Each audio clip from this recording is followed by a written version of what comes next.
This is Lewis Hart here for Boxing Social in association with Empire Fight Store. Delighted today to be joined with Frank Warren here just before the press conference of Anthony Joshua down in Dubois in an amazing venue, just like how yesterday was and tomorrow will be, and obviously Saturday will be. So all things gearing ahead for a really, really exciting night on Saturday. It really is, and I'm looking forward to it. But before we do that, we've got to answer the elephant in the room. Yeah, I was good. Yeah, I guess we'll get onto that.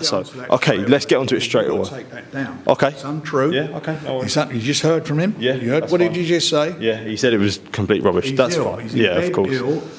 His problem is with Daniel, or with Daniel's dad, is he says that he owes him money. That's their business. It's nothing to do with Don. It's nothing to do with Daniel, and that is just a total nonsense. Yeah. Okay. Yeah, we'll get onto it. Obviously, a story came out yesterday that obviously came from Spencer Fearon that was said about a fallout between, or a rift, he said, and so complete nonsense from you. I've spoken to Don, I've spoken to Stan, and I just spoke in front of you just now. Yeah, of course. Yeah. From the horse's mouth, and you heard it. Yeah. So I'd say, why do you think this thing has been put out on a fight week of Daniel's biggest fight of his career? It's wrong what he's done. He shouldn't be saying stuff like that because it's totally wrong. And at the end of the day, if he's got a financial problem, he should sort that in another way, not by putting out crap like that. Yeah.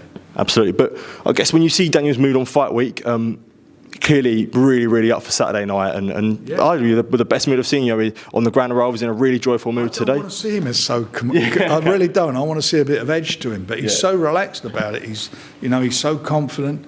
I like to see it when you have a little bit more tension in it and whatever. But anyway, we're 2 days away yet, so there's a lot of stuff to be done. They've just done a head-to-head at Big Ben. They're going to do another one this evening, and there'll be another one tomorrow, and then down to the nitty-gritty on Saturday. One thing about this fight, obviously, Eddie promoting AJ and yourself promoting Daniel, you've been through this whole journey together where you've seen Daniel from sort of young to grow up, and Eddie's been the same with AJ. Is it sort of good, I guess, to see you've seen Daniel grow into a man now and be winning the world title and challenging for it as well? I've seen him up against adversity. I've seen him come through, and I've seen how he's dealt with it, and see how he is now, and he's matured in a big way, and certainly his last few. I think since the Usyk fight was the making of it. Yeah. Oh, he's sitting there. It sounds, when I'm talking about him, he's sitting there. It's a bit awkward, but the Usyk fight for me is the making, because I know when you look back on that fight, I know he knows he should have won that fight, and he could have won that fight. Mm-hmm. I know, all right, so you're all the keyboard, like you're going to get stuck into me on that, but I'm telling you. That was a winnable fight for him, and he's changed since then in a big way. I think his whole mental attitude is we all mature, we all change from what we are at a younger age to what we are, what we become. You mature, and he's matured now, and he's mentally matured. And certainly physically, he's got speed. And I look at that fight with the second fight that AJ had when he went to win his title back from Ruiz, who. And let's get it right, Ruiz went in the greatest of shape for that second fight. But that fourth round, when he caught him with that left hook, he went on the back foot. But Ruiz had no legs in that fight. He's got speed, he's got legs. It's going to be interesting to see if he lands that big shot, how he reacts to it.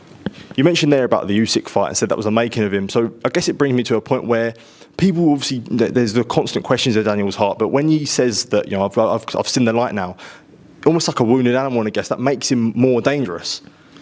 Yeah, but the Usyk fight, he hurt Usyk, and it was a legitimate punch, but he hurt him, and he gave Usyk up until Usyk fought Tyson his toughest fight. Usyk had a tougher fight against Daniel than he did in the two fights he had with AJ. Yeah. That's for sure. Yeah.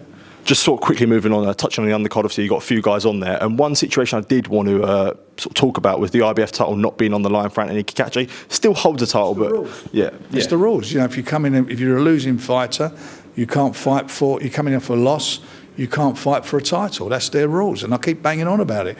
It's the same as if you don't believe in mandatories. That's what you're signing up for. Yeah.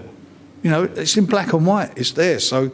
It's no good everybody crying about it afterwards. That is what you sign up for. They allowed in the heavyweight situation, they allowed that fight to take place for the 4 belts. And on the proviso that the winner defended against the winner of Hrgovic and Daniel. Yeah. Absolutely. Frank, I'll let you get to the presser, but appreciate taking time to speak to you. It means a lot, mate. It's a pleasure.